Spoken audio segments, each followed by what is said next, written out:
as Liz Truss's government found to their cost. And amidst all of this, we have a Chancellor who is absolutely hopelessly out of her depth to a level that, frankly, it's embarrassing.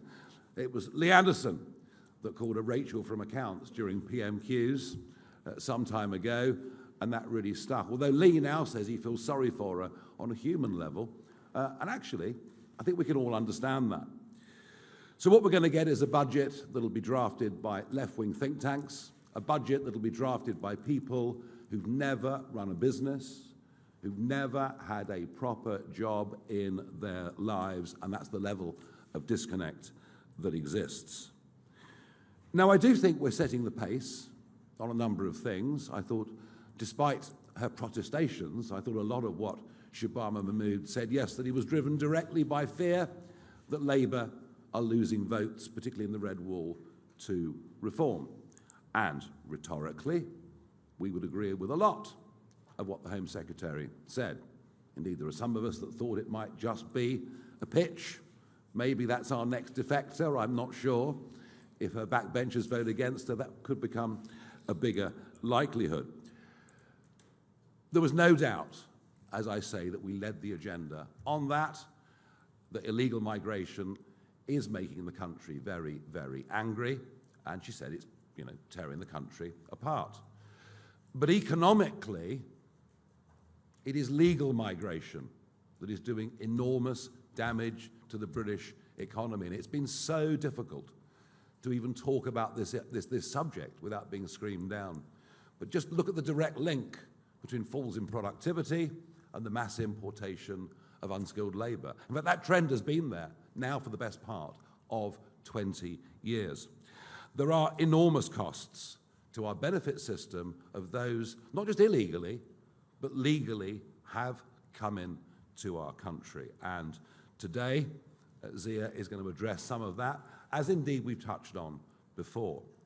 The idea that will get put at an alternative press conference today, which I understand is going on at the same time as this one, is that somehow reform support a ballooning benefits bill, and yet we're the ones proposing the most radical cuts to benefits in numerical terms that have ever been seen in the history of this country. So I'm going to ask Zia to lay out our key 5 points today. We'll then, of course, take questions on that and anything else, as we always do. But I want you to bear in mind, with all the numbers that Zia is about to give you, these are before the Boris wave, before the Boris wave begin to become eligible. And for everything the Home Secretary has said about extending the number of years you have to be in Britain to qualify, whether it's for ILR, whether it's for benefits, I don't see any changes happening to the Boris wave, and those numbers will start to hit by the end of this year, predicted by some think tanks to perhaps be one of the single biggest economic mistakes this country has ever made in its history. I'll now hand over for some of the details, although you might have heard them already on broadcast media this morning. I'll hand over to our Head of Policy, Zia Yusuf.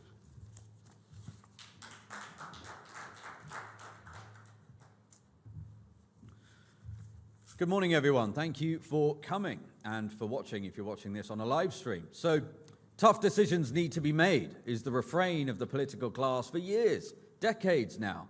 British citizens constantly being told that they need to tighten their belts and they've got to accept paying ever more tax for ever worse public services. While that's been happening, as we're about to lay out, there has been the most extraordinary ballooning of British taxpayer expense being funneled to foreign nationals, including on our own shores, that you could possibly believe.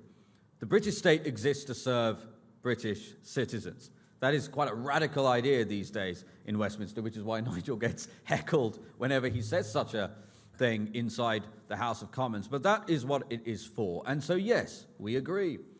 The country is in an enormous amount of debt, closing on £3 trillion, thanks to the Tories, almost tripled it on their watch. We basically have no economic growth to speak of whatsoever. Real wages have barely done anything for people in this country for the last 2 decades, and We've seen the tax burden on people in this country, tax as a percentage of GDP, at World War II highs. Again, as Nigel said, we can thank the Tory party for all of that. The question is, who is going to bear the brunt of these, quote, tough decisions? And here's our perspective. It is foreign nationals who should first bear the brunt before we ask any British citizens to make sacrifices. And that is the fundamental fault line right now in British politics. We are working incredibly hard to make Nigel Farage our next Prime Minister. And the reason for that is he will make every decision as Prime Minister, as will his cabinet and his MPs, through the lens of what is in the interests of British people. So we have put together a suite of proposals that Rachel Reeves could enact immediately in the budget she's about to announce that would amount to saving and raising £25 billion, more than enough to plug the black hole that she has created through her mad policies and negate the need for tax rises. And in most of the proposals we're announcing, the vast majority of them, it is foreign nationals who are being asked to deal with the difficult decisions and not British citizens. So let's run through them. The first one is welfare. Now, we've already announced that our belief is UK welfare should be for UK citizens. I think that's an entirely reasonable position. And yet the fastest growing line item in any welfare bill you look at where we actually have data is indeed foreign nationals. And data is a key point. One of the reasons why the establishment is so worried about Nigel becoming Prime Minister is because we will no longer hide the data on all of the line items of the welfare budget and usage of the NHS by foreign nationals. The government, the Tory government and Labour now continue to hide most of the line items in terms of how much demand there is on those services and welfare programs from foreign nationals. The exception is universal credit. And yeah, universal credit has been ballooning in terms of foreign nationals utilising it. So we are saying we will no longer, the British state should no longer pay universal credit payments to foreign nationals. The bill for that will be, in terms of how much that would foreign nationals are taking from universal credit, is £8 billion this year. We have assumed a 3-month notice period to be reasonable, and therefore if Rachel Reeves were to enact that policy, that would be £6 billion of savings this year. The next one is foreign aid. It is unconscionable that British citizens and taxpayers should be asked to fund foreign aid programs when, for example, 15-year-olds in Wales have a lower educational attainment than 15-year-olds in Turkey. And by the way, that number for Welsh 15-year-olds is below the OECD average. But I say Turkey for a reason, because the British taxpayer has been forced, because of the inept political leadership in this country, to send hundreds of millions of pounds in aid to Turkey, a country whose 15-year-olds do better than Welsh 15-year-olds.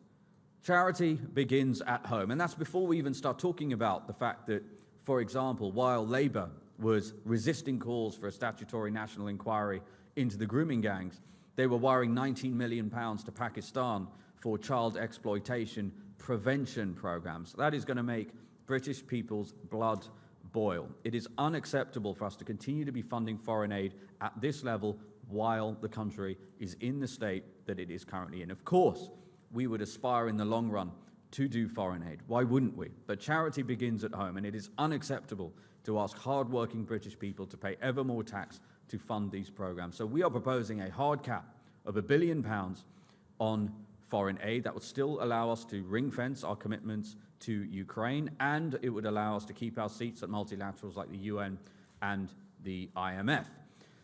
That would still save £10 billion a year.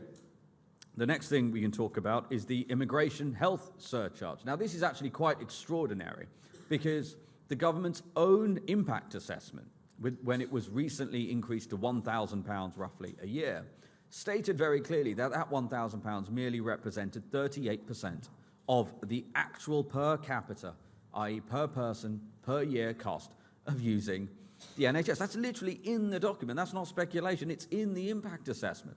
And yet the Tory government signed off on an effective 62% discount for foreign nationals to be able to use our NHS. And I'll give you just one example. And this is a very long document. It's online. You can go and read it. It's abundantly clear the government has actually got no idea how much the true cost of foreign nationals using our NHS actually is. But I'll give you just one data point to demonstrate why any sort of discount is totally morally reprehensible and economically illiterate. Let's look at maternity rates. The birth rate for foreign nationals relative to British citizens is about 30% higher. Each birth costs the NHS £5,500. That is one reason why, by the way, maternity wards, just like GP surgeries and many other parts of the NHS, are totally backed up. I want to give you another data point on the NHS, because we've already started doing quite a lot of work on what's gone wrong. And the fact of the matter is this: the population explosion has brought the NHS to its knees. Since 2010, the population in this country has grown by about 10%, roughly. And almost all of that, north of 90% of that, is through immigration. And what's happened to real, adjusted for inflation, NHS spending? It's almost doubled.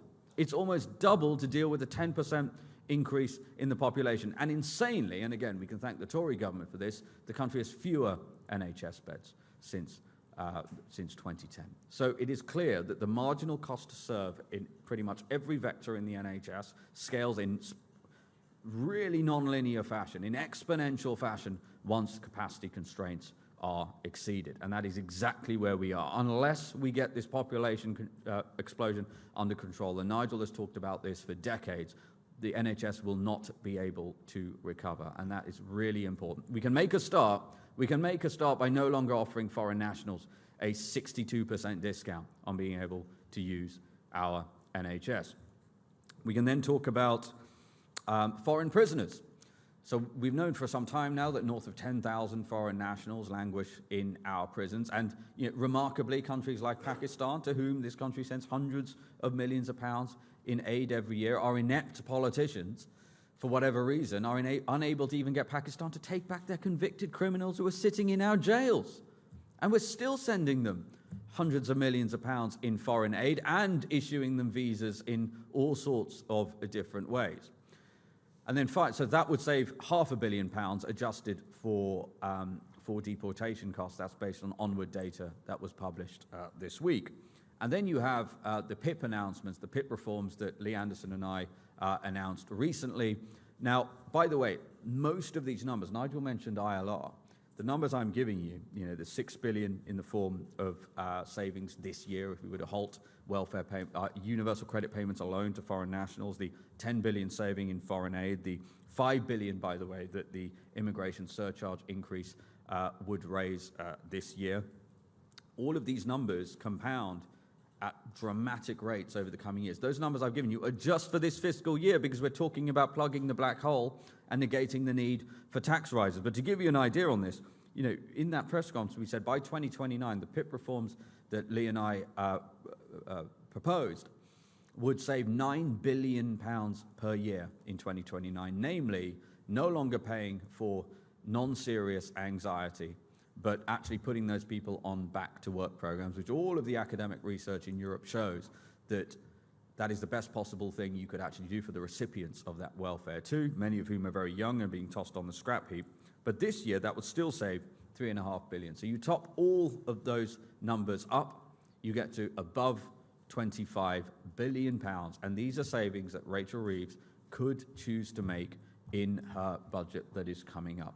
We urge her to make these changes. And the fact that despite us doing this press conference and our pleas, the likelihood she will choose not to do those things and instead choose to raise taxes on British people is because Labour is making the conscious and deliberate decision to continue funding extortionate amounts to foreign nationals to the detriment of British citizens. And I don't know what to call that, frankly, in my view, is treachery. I think it's appalling. British people are sick and tired of it. So those are our proposals. We're pleading with Rachel Reeves. Let's enact these. Let's raise and save £25 billion, plug the black hole that you've created, and put British people first. Thank you very much.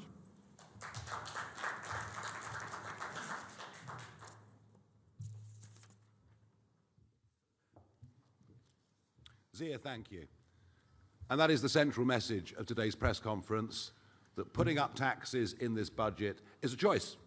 It's a choice the Chancellor is going to choose to make in whatever form, in the end, they manifest themselves. What we do know is that an increasing tax burden is demotivating, is sending more and more people abroad. And I really worry, particularly about the number of sort of 30-something entrepreneurs, people like him, who are leaving the country because they just really fear and worry about the direction that we're going in.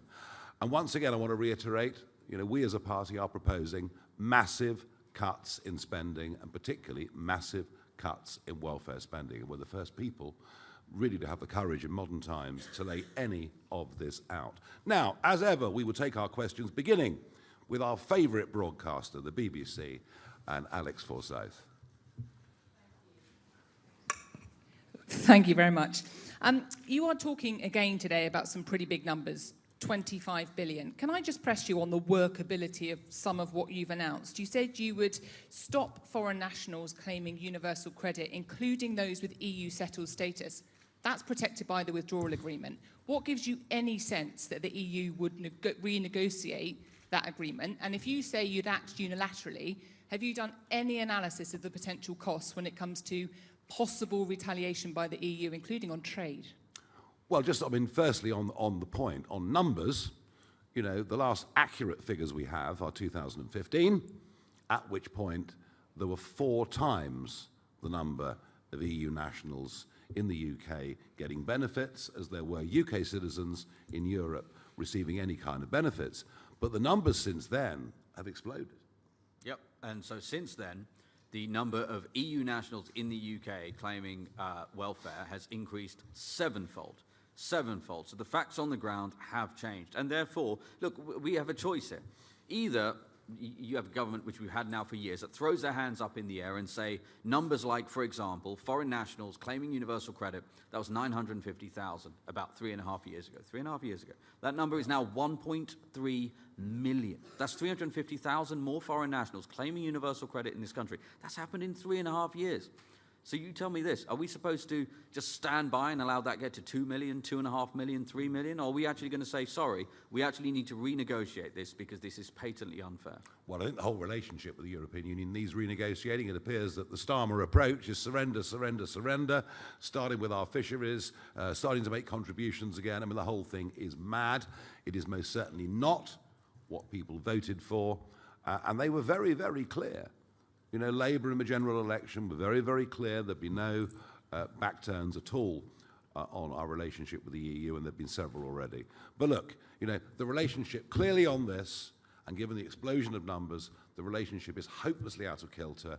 We'd like to negotiate something with the EU to show we're good neighbours on a reciprocal and fair basis. Jack Carson, next up from GB News. What impact do you expect the increase in the NHS surcharge to have on waiting times? And is that money, is that ever going to be reinvested into public services, or is that only ever going to be a saving for the public purse? And just on the Home Secretary's announcements yesterday, do you think that they will stop the boats? Look, I thought that what the Home Secretary said yesterday in rhetorical terms was extremely encouraging. Extremely encouraging. It's just that in realistic terms, I'm not quite sure that it will survive her own backbenches and a vote in Parliament, and I can't see that any of it actually works. I mean, you can tell the judges, please interpret the ECHR and the Human Rights Act differently, but in practice, you can't actually make them do that, given the current group that we've got. So, frankly, I don't actually think that most of what she said will make any difference at all. And as for the gimmick, we're going to take away people's watches and earrings. And I mean, this is just never going to happen. And even in Denmark, which of course is what they were citing, even in Denmark, I think only 17 people have had valuables removed from them. And by the way, Denmark too, now beginning to struggle with its own policies directly as a result of the European Court of Human Rights. So look, rhetorically, fine, following very many of the things that we've been saying for some years, but in practice, I doubt much of it will actually happen. Yeah, and on your question regarding the NHS, look, we've made this press conference, and our proposals are to plug the current fiscal black hole that Rachel Reeves has created so that it is not necessarily refer to raise taxes on British people. With regards specifically to the NHS surcharge, you actually read that impact assessment. The changes we're proposing would not have that meaningful delta on demand. Even if it did, frankly, there's far too much immigration in this country. Yeah, thank you. Jasmine Cameron-Chilesh, ITV News. Thank you. Jasmine Cameron-Chilesh, ITV News. You say these cuts will raise around £25 billion. Is it your expectation that if they go ahead, a reform government wouldn't have to increase taxes such as national insurance or income tax?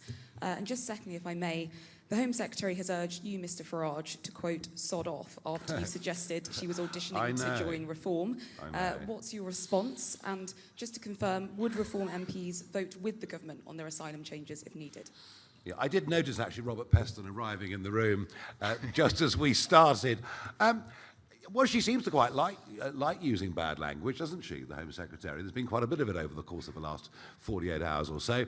I mean, look, for her to say she's not in the least bit interested in what Reform has to say is clearly utter rot. They're obsessed with what Reform has to say. Just look at every Prime Minister's questions on a Wednesday and look at the Prime Minister or every other front bencher that gets up in any single debate. And if Reform didn't exist, would she have made those announcements yesterday? No, she would not have done. In terms of the vote, and then I'll pass to Zia, in terms of how would we vote, well, in terms of the rhetoric, we support it. But in terms of the reality, why would we vote for something if we're convinced that it can't actually work? I also wonder, when will this actually come before Parliament in the form of primary legislation? Or is this just another, as we saw with Rishi's Stop the Boats, is it just another of one of these big performative exercises to say to the Red Wall audience, look, we're really with you. You don't need to go away and flirt with those ghastly reform types. When is this actually going to come before Parliament? Because there are many other things this government have promised that haven't yet made their way through primary legislation. Yeah, and listen, I would just comment, my personal perspective on this is that it was Keir Starmer who accused Nigel of being racist, if you remember. And I put it to you that if Nigel Farage had sat at a press conference and announced that a Reform government would start taking jewellery away from people coming across on small boats, Lord only knows what would have happened. And I take great exception to that, actually. I do take great exception to that. And I do also, one of the points about that particular policy is my view is clearly entirely performative. Because I don't know who they think is coming across by small boat. It's not 50 Cent and Lil Wayne. And so therefore, taking their gold chains away is not going to raise anything like enough money to make any dent on the asylum budget. But look, the savings that we have outlined here, as I said, we put them together carefully because they are things that Rachel Reeves can actually enact. Case in point being, for example, we have put in a 3-month notice period on the ending of universal credit payments. These are things, these are not fantasy, these are real things Rachel Reeves could choose to do. And as Nigel said, these are choices Labour is making. Yes, and it's before. It's before. Just look at the graph, look at the trend, look at those that will get benefit rights over the course of the next 3 years and understand that the numbers we've talked about today will be significantly bigger by the end of this Parliament, which won't be in 2029. I'm pretty confident about that. Moving on, Tamara Cohen, Sky News. Thank you, Tamara Cohen, Sky News. You're talking about finding these massive savings. Reform are in power in various councils. You promised massive savings then. They've struggled to find those savings, and many of them are looking at raising council tax. Why should voters feel reassured it'd be any different if you were in power nationally? I did not make a single promise, not a single promise, in that election campaign that we'd be able to freeze or cut council tax. I never said it once. And do you know why? Because I realised the massive debts that we were inheriting from those county councils. It's such a shame.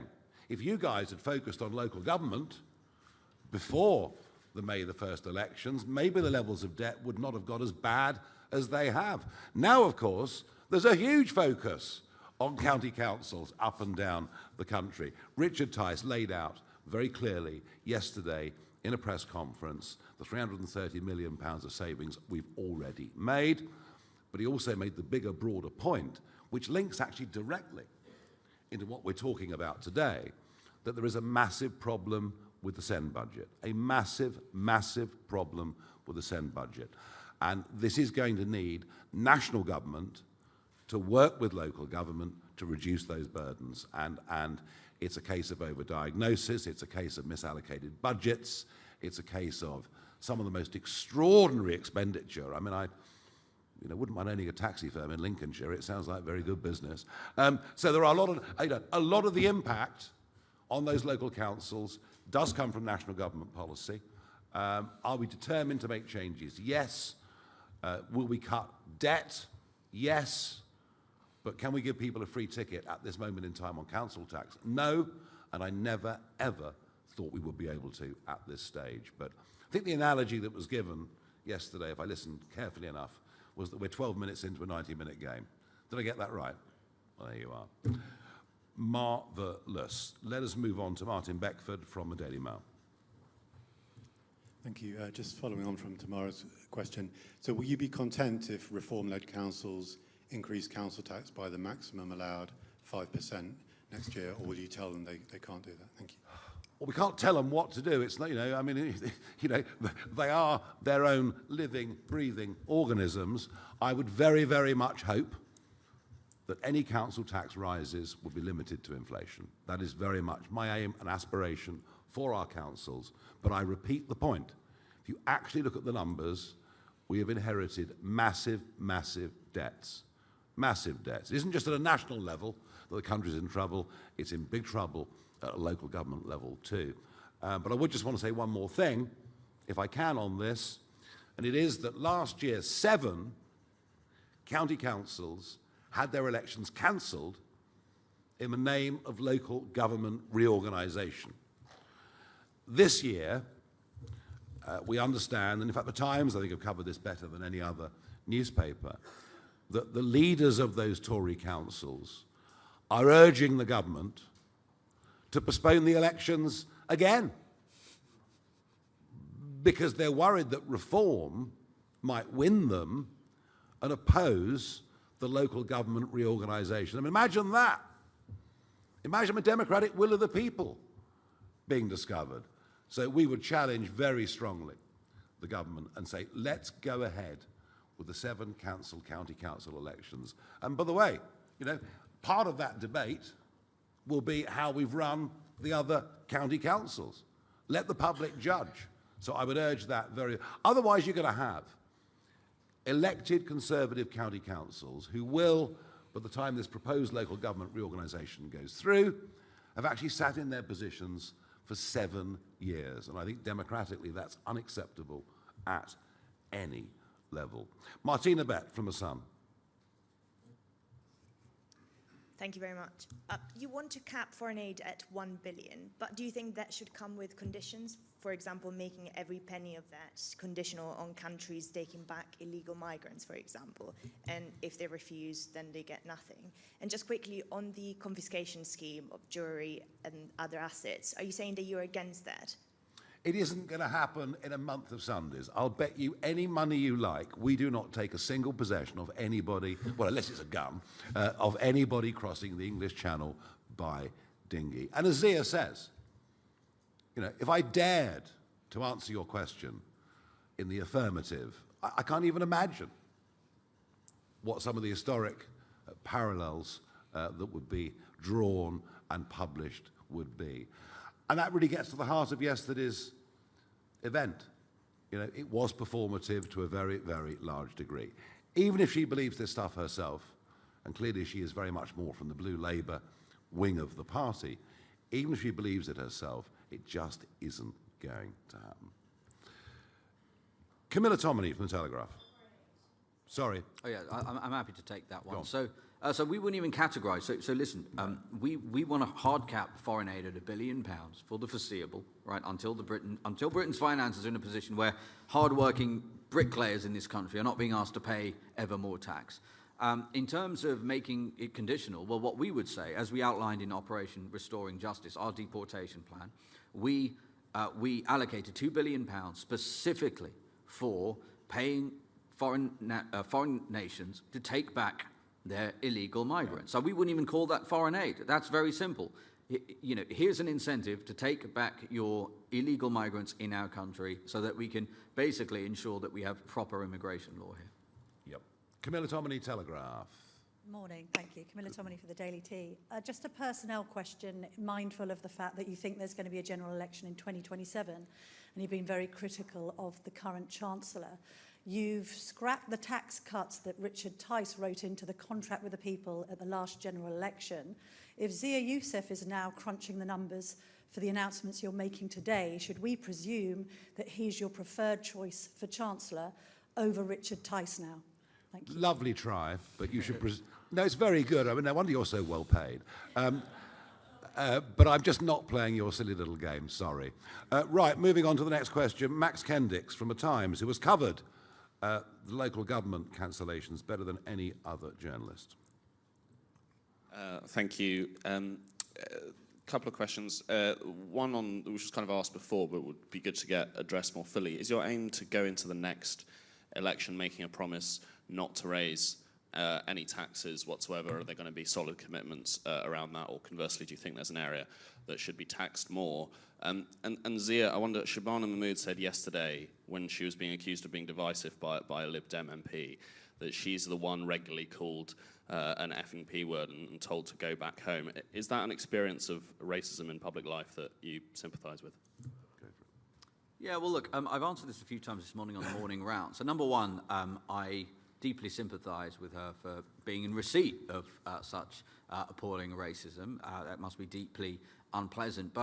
And look, obviously different politicians have different reasons and motivations for saying and believing different things. I do somewhat take exception to this conflation with, or this association with, concern about immigration, legal and illegal, and racism. I do take exception to that because for, I think, decades now, and I've been campaigning on this issue for decades, people in this country have voted time and time again for less immigration. Not because they're racist, not because they're running around shouting the F word or using the P word at people, but because they believe Britain should have borders, they believe in sovereignty, they believe in the rule of law, and they believe that if you pay taxes in this country, you should assume to actually get public services that make sense for you. So it's a subtle thing, and again, I have deep sympathy, of course, for anyone who receives that kind of racist abuse. Lord knows I've received abuse too, just like every frontline politician. But this notion that one should conflate concern about immigration, which, as she did in the chamber yesterday, with such appalling racism, I do have something of an issue with that. Yeah, Melanie Phillips in your newspaper today makes some very similar points, actually, in a very powerful article. Look, we're a party that believes we need tax cuts, that the tax burden is too high, it's a disincentive, and by the way, I want lots of people moving back to Britain. I want people moving back to Britain who are going to pay lots and lots and lots of tax, because if you drive away the wealthiest, you drive away the highest taxpayers, which means a potentially higher tax burden for everything else. But I think what we've shown you, or I believe what we've tried to show you over the course of the last few weeks, is that we fully understand that we can't even talk about tax cuts until we get our spiralling debt problem in this country under control. Equally, there needs to be a big change of culture as well when it comes to work, productivity, success, and maybe we should be championing entrepreneurs that do well and make money rather than portraying them as being evil for having done well. So there are some big cultural shifts that are needed as well. No, we want tax cuts. The tax burden is too high. We're committed to doing that, but first, we're showing you that we can make the cuts and do the things that will give us the room. Can I just say one other thing on that? And it alludes to an earlier question as well, which is that I do think there's something of an underappreciation in the media about the changing financial situation since the last general election. And the country's finances have deteriorated meaningfully, even from the shambolic and deteriorated state they were in as a result of 14 years of Tory government. And if you were to look, and we can have this conversation again the day after the budget, but my assessment is, any reasonable assessment, assuming that Rachel Reeves does not do the things we're proposing here today, sadly, is that after the budget, just to unwind that incremental new taxes that Rachel Reeves has imposed on the British people. The mad inheritance tax changes, including on farmers, a 2% increase in national insurance contributions for employers, the sugar tax, all of these things she's talking about, will be north of £60 billion. And Lord knows we would love an early general election, but by the time we get to the next general election, in all likelihood, my view is that we're going to be at north of £100 billion just to unwind the appalling tax rises that Rachel Reeves would have implemented. So we've got to be straight up with the British people about that. Absolutely. Jonathan Walker from The Express. Thank you, Nigel. I think it was Zia this morning highlighted a web page that you've set up for people who are interested in defecting to reform. I don't suppose Shabana's really going to fill it in, but are you able to tell us anything about how many people have applied, and how do you decide who to accept and who to not accept? In terms of defectors, I mean, the rule's very, very simple. We want people to come to us who we think will add to us, help us as a party, help us as a movement, as opposed to simply using us as a tool to revive their political careers. That's the criteria, plain and simple. Sophie Wingate from PA. Thank you, Sophie Wingate from PA. On renegotiating with the EU on benefits for EU citizens, can you guarantee that it wouldn't lead to retaliatory measures and higher prices for British consumers? And have you had any exploratory talks with EU officials to see how open they might be? No, I'm not terribly popular in Brussels most of the time, it has to be said. I think they're quite pleased to see the back of me in many ways, although the European Parliament's very, very dull now that the Brexit Party aren't there. It's a negotiation.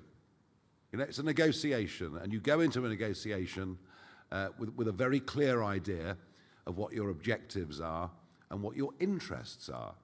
And your interests ought to be the national interest, and the whole disaster of the EU renegotiation from the very, very early days was it was viewed by Theresa May and others as a damage limitation exercise as opposed to a rejuvenating opportunity. And so we finished up with a very bad deal that currently the Prime Minister is trying to make considerably worse. We will adopt a different approach, and you can never predict how negotiations will go, but I do think that we have a team of people who've been used to negotiations, who know what the tough side of life is when it comes to business, when it comes to putting together contracts, putting together deals, and I would argue we've got a far better chance of doing something in the national interest than any of the careerists that have gone before us. Maurizio Alencar, City AM. Hi, Maurizio Alencar, CCM. Thank you. Some of the criticism of Labour has been on plans to create a so-called smorgasbord of tax rises based on quite volatile items. But then this package is also talking about some volatile items such as net migration. So, you know, is this savings package and slight surcharge fees package also not based on very sort of unpredictable forecasts? Thanks. No. Just have a look at the graph. I mean, you're City AM, for goodness sake. Just have a look at the trend. The trends have now been well established for several years, and actually the numbers are getting worse, and the predictions for those numbers, whether it's PIP, whether it's universal credit, all of this will be considerably worse this time next year, and even worse the year after that. The trend is very, very clear, and this is about arresting and turning around that trend. Yeah, and I would just add to that, the only number that could in any way be described as being reliant on a variable is the one on IHS that you flagged, the immigration health surcharge. The 5 billion number we just touted as being the saving is based on the current OBR forecast for net immigration. But I also said in my speech, because we've done the numbers on this, if they cut net immigration to zero, which is what our policy is, it would still save north of 3 billion quid. So that's still 23 billion pounds, more than enough to negate tax rises. Emilio Casaliccio from Politico. Hi, thank you very much, Emilio. You say that you made no specific promises about council tax before those May elections, but reform local groups did make very clear promises. So what will you do to keep better control over what these people promise on essentially your behalf in local areas?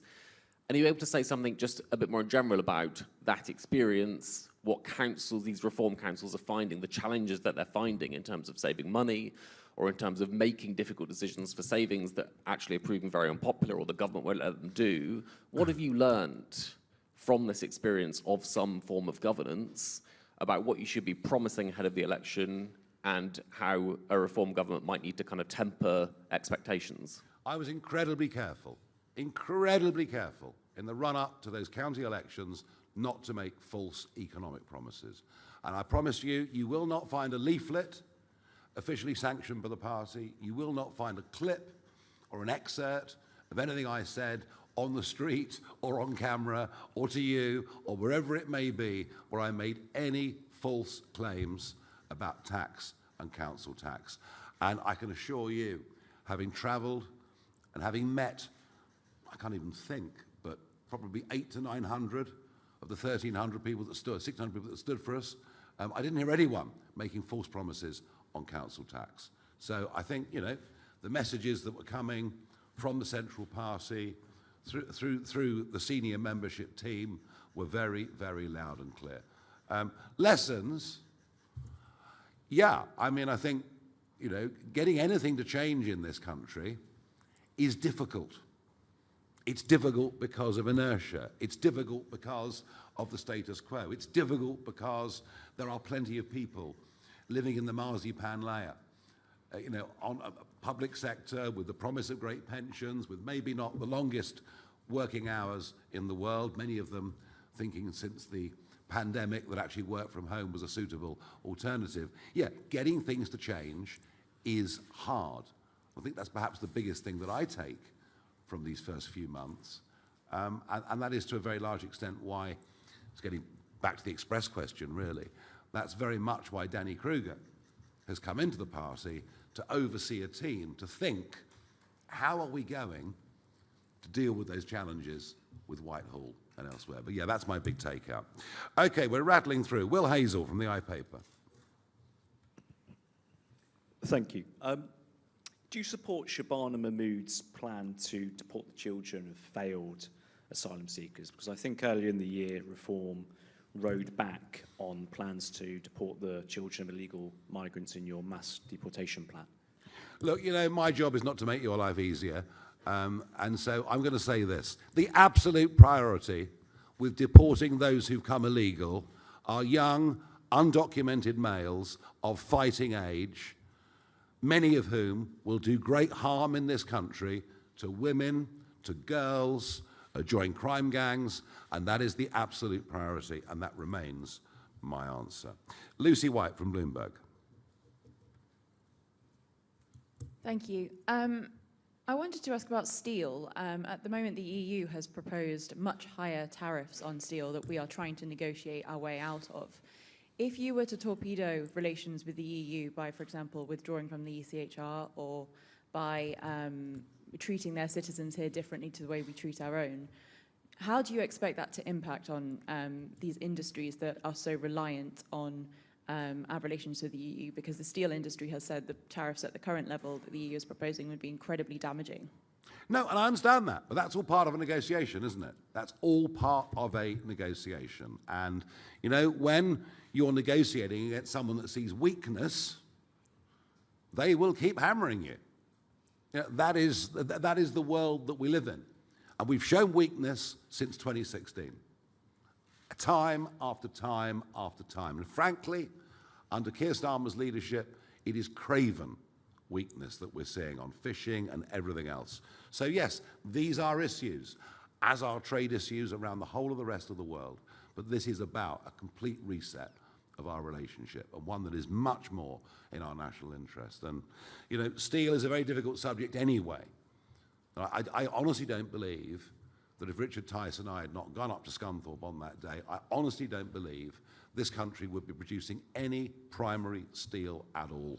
And that moves on to a whole bigger debate on energy and the sheer catastrophe that net zero, that the attempt to become the Saudi Arabia of wind, and onto this government is for not just our traditional manufacturing industries, but forget data centers, forget AI, forget crypto, forget the entire 21st century economy.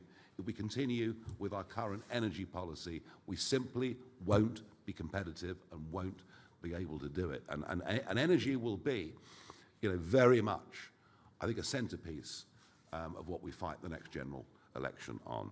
George Eaton, New Statesman.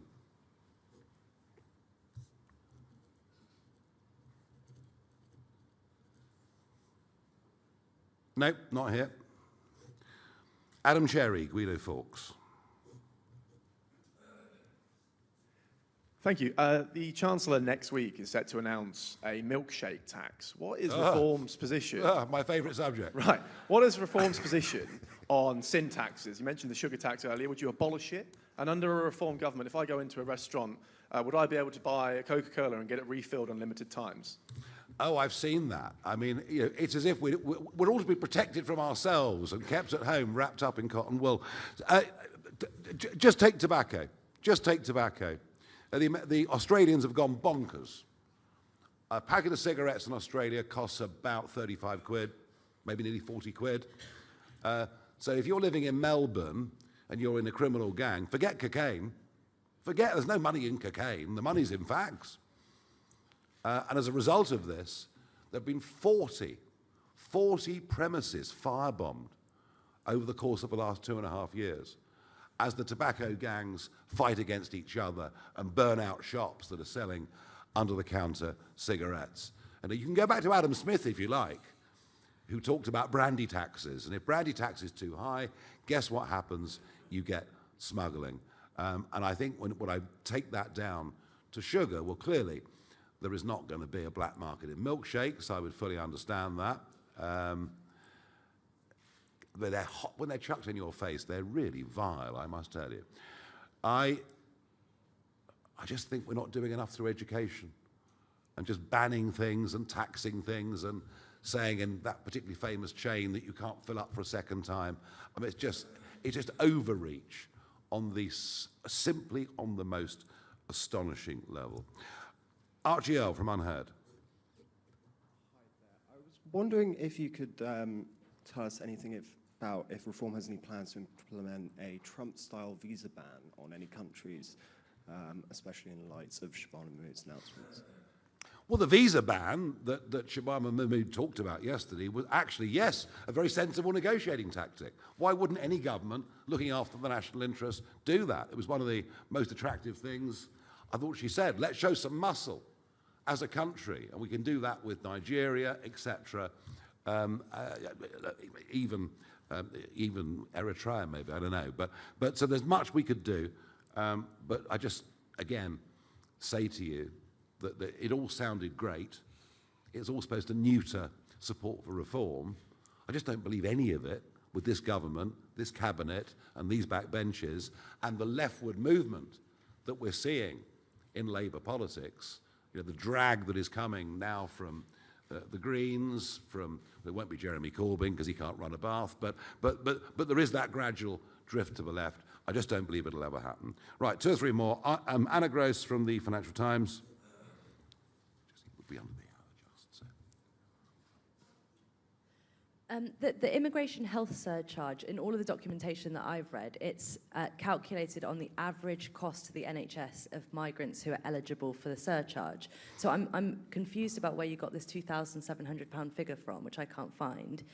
Also, when the government has increased IHS before, the number of people whose fees are waived goes up because fewer people can afford it. So wouldn't that reduce the revenue from this policy? And also, what are you going to do about the people who say, look, I literally can't afford it, and then their fees get waived? If I was to go to Australia and work in Australia and I couldn't prove that I either had the cash in my account or the health insurance for up to 4 years, I wouldn't be let in. Zia? Yeah, no, it's spot on, right? So the first point to make is that there's a very substantial document, which is the government's own. It's a Home Office impact assessment. All the numbers are in there, and it literally states very explicitly that the per capita, per year cost of the NHS is north of £2,700. And the last Tory government set the surcharge at 38 of that. And you can read the document. It's a very, very long document, but it's abundantly clear that the Home Office and the government actually has no idea what the actual cost is. And the reason why I laid out, for example, yeah, it's all in there and in the document that we published. But the reality is, if you just looked at maternity rates, for example, contact with the NHS and per capita costs in the NHS, in reality, yes, you have an average, yes, you have a median, but it's massively driven by significant events, one of which, for example, is a birth. And the migrant, the foreign national birth rate is 30% higher than it is for British nationals. And each one of those births costs £5,500. There's absolutely no justification for keeping the number of that. Now, there are also, as you say, a number of exemptions inside the IHS, one of which would be for ILR. Now, obviously, our plan is to abolish ILR altogether, but if Rachel Reeves doesn't want to do that, she could just remove that exemption. Obviously, asylum seekers, all of these other sorts of people don't have to currently pay. Nor, by the way, I want to be crystal clear, NHS workers are currently exempt. We would retain that exemption. So we're saying even in a net zero immigration scenario, it would raise £3 billion. Based on current OBR forecasts for immigration this year, it would be £5 billion. David Burke from the Mirror. Hiya, thank you very much. In a hypothetical situation where a company were to go bust, it's a big local employer in an area, under your proposals, the British citizens on the workforce would have the safety net of support, but their colleagues, neighbours from the EU or from overseas in some way wouldn't. They'd also have their own living costs, their own families, etc. Do you think that's fair, and do you think the wider public think that's fair? I just think the model that we've been pursuing for basically quarter of a century of importing as much cheap foreign labour as we possibly can has been a benefit to some employers, especially big employers, but the net effect on the British economy, it's been catastrophic on productivity, and it has, as the years have gone by, just brought upon us a massive range of social costs through dependence, etc. We cannot continue with this current model. I understand that for some people there'll be short-term concerns. Of course there will be. But what we're saying is we have to turn this around. And frankly, you know, to have so many millions of people of working age not working is the thing that is going to have to be addressed. Thank you. Peter Walker from The Guardian. I'm hidden here, so I'm going to stand up. If I can return to the very, very first question of this quite long press conference, which you didn't completely answer from the BBC, has the party modelled at all what the economic consequences of your actions on EU nationals, what would be the case if the EU hit back, for example, on trade, or are you convinced that they won't? And if I may, I asked Richard this yesterday. He basically said he didn't particularly have any concerns about the views of your new head of the student organisation, who has argued quite vehemently on X that people from minority ethnic backgrounds are not necessarily British, even if they're UK born and bred. Do you share Matthew Goodwin's views? And given the fact he's in the party, does this indicate that your proud record you've talked about a lot of keeping far-right elements out of your parties, is that era now gone? No, and we will always keep far-right elements out of our party. I've always done that. You've known me for goodness knows how many years. I've always made sure we've never had BNP types, etc. in. I think what Goodwin said, it was nuanced. And if you look at the nuance, it perhaps doesn't look as ugly as you try to make out, is the point that I would make. But of course, as soon as you set up a youth wing, you're going to have problems with everybody. And we knew that before we did it. I would argue with Europe, they're still selling us lots of cars, you know. They're still selling us lots of cars. We're still buying 20 million bottles of champagne every year. You know, we need to get back to a basic trade agreement. And look, you know, have we costed? There are all sorts of good and bad scenarios that can happen every single day of the week. I am confident we can come to a much better deal with the European Union. I was going to ask one last question. Robert Peston, do you have a question as you were late in the room? Fine, very good. Yes, one more. Sorry, I apologise. Not on my list, I apologise. No, I'm later. Thank you.